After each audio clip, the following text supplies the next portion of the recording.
Nós vamos agora sim conversar com o Pedro Paulo Silveira, diretor de gestão de investimentos da Nova Futura Asset. Pedro Paulo, bom dia, que bom tê-lo aqui conosco. Bom dia, Thaís. Bom dia, Priscila. É um prazer estar aqui. Obrigado pelo convite.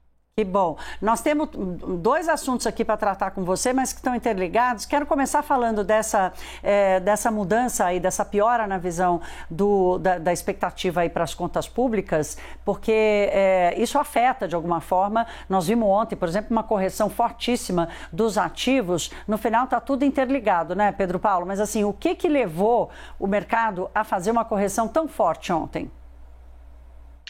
Olha, nós já tínhamos uma visão para o déficit público aqui na Nova Futura, projetando a relação dívida-PIB para cerca de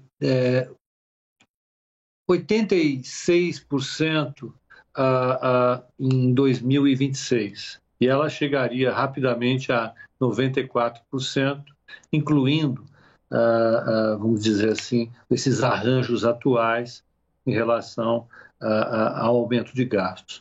O que aconteceu para esse ano foi que o mercado ele considerou permanentes receitas que são extremamente transitórias, essas de fato transitórias. Nós tivemos esse ano coisa de 120 bilhões de reais de receitas que são não recorrentes, né? No superávit primário. Nesse superávit primário que você colocou, de 60 e poucos bilhões de reais, mais de 100 bilhões são de receitas que não vão se repetir no ano que vem. Foram super transitórias. No caso dos dividendos das estatais, que seriam pagos só no ano que vem e pagos em cima de uma receita também não recorrente das estatais, eles anteciparam para receber esse ano para poder gerar esse superávit primário. E várias outras receitas estavam nesse nível. Então, se você retirar desse superávit primário essas receitas que são não recorrentes, ele se transformaria num déficit já nesse ano. Por isso a preocupação do mercado em relação à trajetória do déficit para o ano que vem, para os anos posteriores, e por conta disso da relação dívida-PIB. Ou seja, esse déficit que apareceu esse ano foi um déficit realmente, vamos dizer assim, fugaz. Ele aparece, desaparece rapidamente. Superávit. Superávit, desculpa. Foi uma coisa que apareceu e desaparece rapidamente.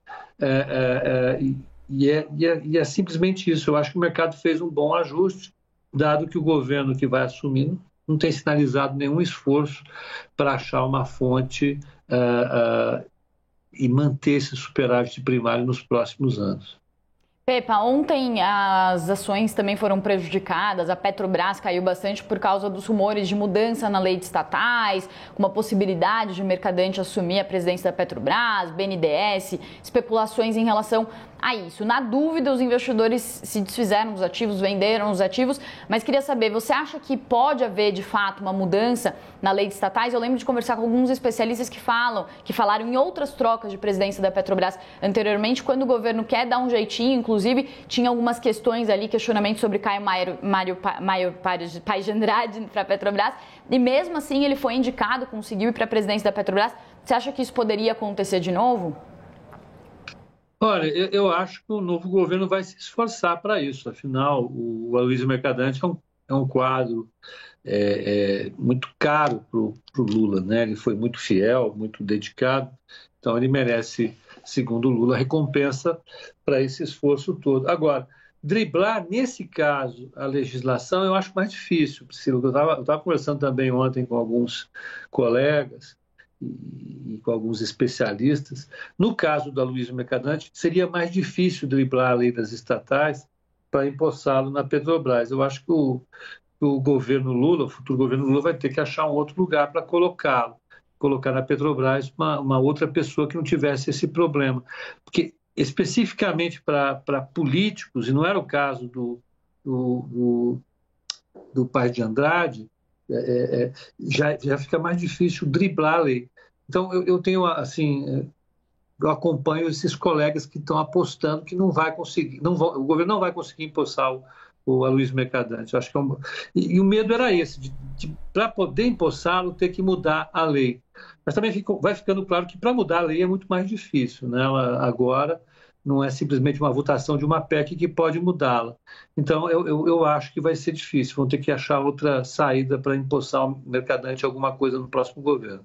A apuração da nossa analista aqui, a Raquel Landim, mostra que nem o BNDES ele poderia assumir, inclusive também pela própria limitação da lei das estatais. Agora, Pedro, nós trouxemos agora há pouco o relatório da Ambima com a movimentação dos fundos. Há uma clara saída dos investimentos, dos investidores brasileiros, dos fundos de ações, né? A Bolsa perdendo tanto, praticamente zerada.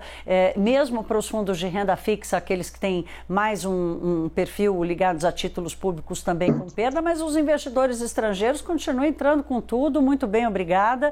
Queria te ouvir um pouco sobre essa percepção de risco tão diferente entre o estrangeiro e o brasileiro, essa sensibilidade, e se aqui essas especulações todas acabam gerando mais nervosismo mesmo. Olha, Thaís, nesse mês, aliás,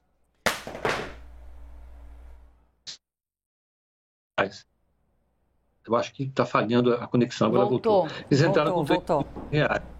Voltou, né? Eles entraram com 3 bilhões de reais. E o volume de saques de pessoas físicas, investidores institucionais, no caso os fundos de investimento, são muito grandes em bolsa. O que está acontecendo?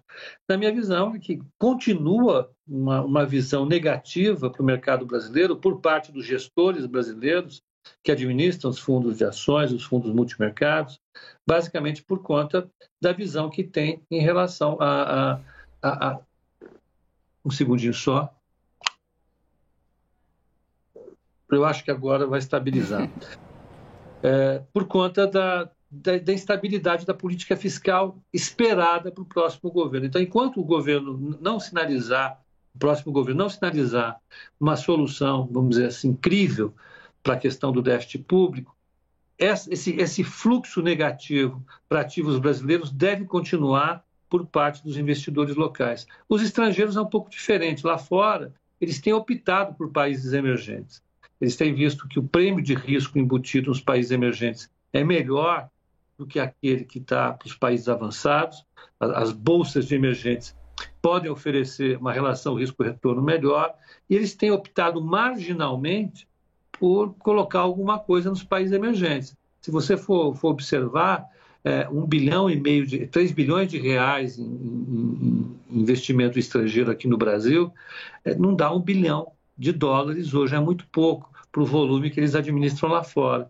Então, o que eu digo, o que eu penso, eu acho que o fluxo vai continuar negativo para a Bolsa Brasileira, por conta dos locais, e os estrangeiros estão fazendo essa movimentação, que é pequenininha ainda, né? Apesar de parecer uma coisa grande para eles, o portfólio de estrangeiros ainda é pequeno, devem continuar com essa alocação ao longo das próximas semanas, basicamente porque, em termos de dólares, né? Olhando em dólares, a Bolsa aqui está muito atrativa. Então, eu acho que esse movimento continua marginalmente, a Bolsa deve sofrer um ajuste ainda, mas depois eu acho que os preços vão ficar um pouco mais equilibrados.